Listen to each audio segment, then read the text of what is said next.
Hi, I'm Rich Wyatt. Welcome to Gunsmoke Guns TV.com.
Hi, I'm Rich Wyatt. Welcome to Gunsmoke Guns TV.com. Thank you so much for watching our first real episode where we're going to talk about 1911 pistols, which I know y'all love, and if you don't, there's something wrong with you. But before we get started on that, I want to thank you guys for watching, and I want to ask you to help me to get all your friends and yourselves to subscribe. First, you have to have your own YouTube account.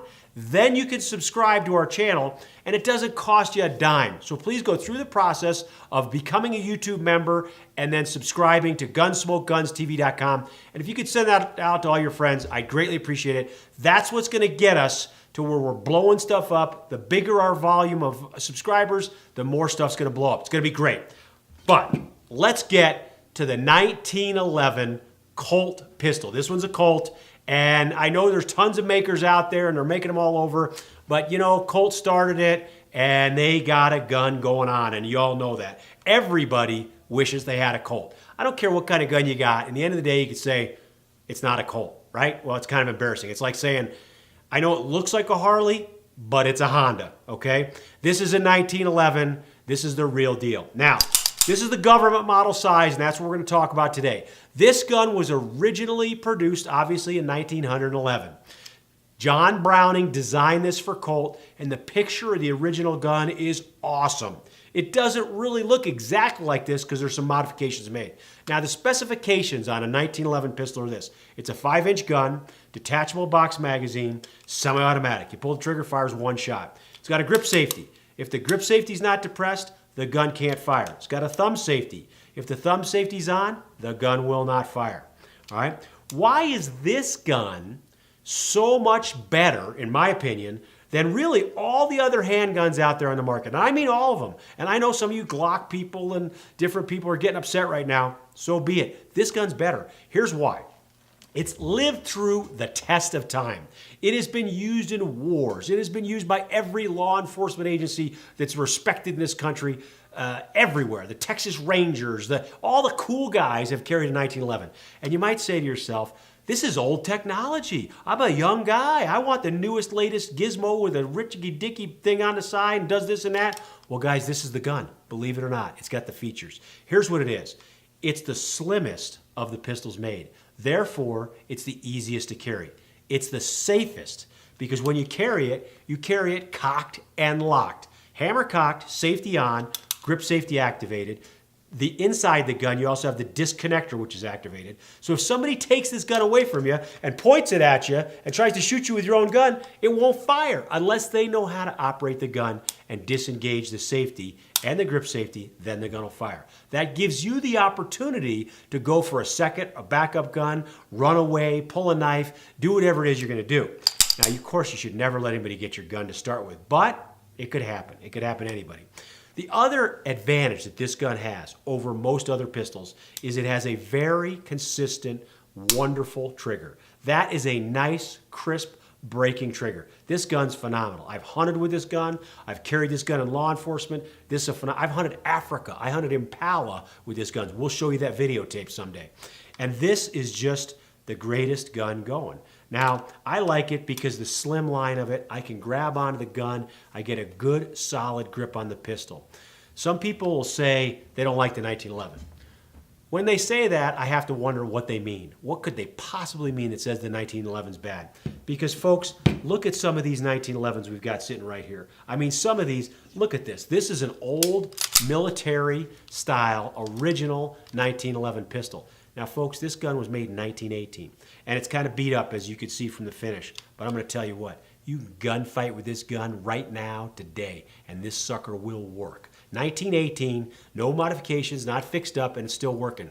You hope you're working well if you were born in 1918, okay? So, the 1911 pistol, it's accurate, and the reason it shoots so accurately is because the trigger is so consistent. It's always the same every time. When you go into the safe action style pistol, it's a little mushy, it's not very crisp, it's not the best trigger going. The gun right out of the box, the 1911 works. Now some of you say, oh, you gotta do so much to it, and you gotta do this and that. It's not true, okay? These guns run right out of the box. Now, do I modify mine? You bet I do. How come? That's what I do. Why wouldn't I? I want the best, nicest, most comfortable, easiest shooting gun that I carry for self-defense that I can get. And I don't care really what it costs. I just want to have that, and you should too. Now, I talked about modifications. On my 1911, and you're all pretty familiar with this gun. This is the one that I carried on American Guns. You can see that this gun's engraved. It's got ivory stocks. Those are cosmetic features. Those are things you don't have to do, but you want to do because they're wicked cool. I mean, ivory stocks, elephant ivory from Africa, who doesn't want that? All right, this engraving, it's not necessary, but it is cool. I lower and flare the ejection port. I dehorn the gun, take all the sharp edges off. I put on Novak low mount sights. The best sights going, in my opinion, Novak. I put on an extended tactical thumb safety. I put on a beaver tail grip safety. All the sharp edges are dehorned. One of the features here at Gunsmoke, we facet the front and rear strap of the gun. We slimline the gun, meaning that we take 25 thousandths off each side of the frame to make the gun slimmer and easier to hold on to. We do a trigger job, we polish and tune the feed ramp, we tune the extractor, we make the gun 100% reliable. I put a short solid trigger in with an adjustable stop, I put a trigger job on it. Now I shoot my gun with a light trigger. This trigger right here, woo, that thing is nice. It is about 2 pounds. That's probably too light for the average shooter. 4 pounds is probably a good crisp trigger, maybe 3.5. But I'm pretty used to this trigger. I love it. I carry it like this all the time. I bevel the magazine well. This gun's blued. It looks like a weird finish. That's just worn out. I've just been carrying this thing for a long, long time. It's just a worn out old finish on a Colt 1911 pistol. All these features on this gun, you're probably looking all total, including the gun, about $6,000, $6,500. That's a lot of money. I don't know that you need to spend that. At $3,500, you can get a lot of good features done on your gun and have a good cosmetically appealing gun. But this is what I like. My Colt 1911 pistol with a flame job, cut by Kurt, I might add, which I really love that. My favorite pistol is the one I got with me. All right, now, the proof's in the pudding, though. Let's go shoot so you can see the 1911. Because if there's any ladies watching out there, don't let these guys kid you. The recoil's not bad. You can 110% handle it as long as you know how to shoot, as long as you're taught properly how to shoot. This is the gun. Here we go. We're going to test fire this baby. Okay, the administrative loading process is to insert a full magazine into your holstered pistol, seat it, tug on it, draw the gun out, firmly rack the slide to the rear, let the slide slam forward to chamber round. I do a press check to confirm I got it in there, and I am ready to go. The 1911 230 grains, ready to fly down the range. You guys ready? Here we go.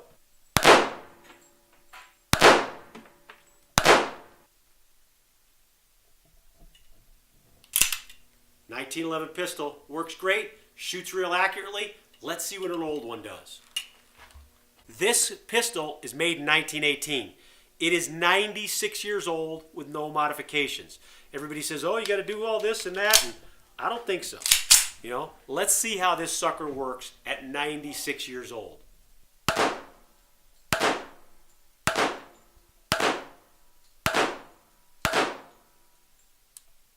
Look at that group. Look at this gun, 1918. It's a little rough around the edges, but it works flawlessly. There we go. This gun could have been used to save my life today. 96 years after it was made. Thanks again for watching GunsmokeGunsTV.com. Please let us know what guns you'd like to test. This is your show. Now, I picked the 1911 because I love it.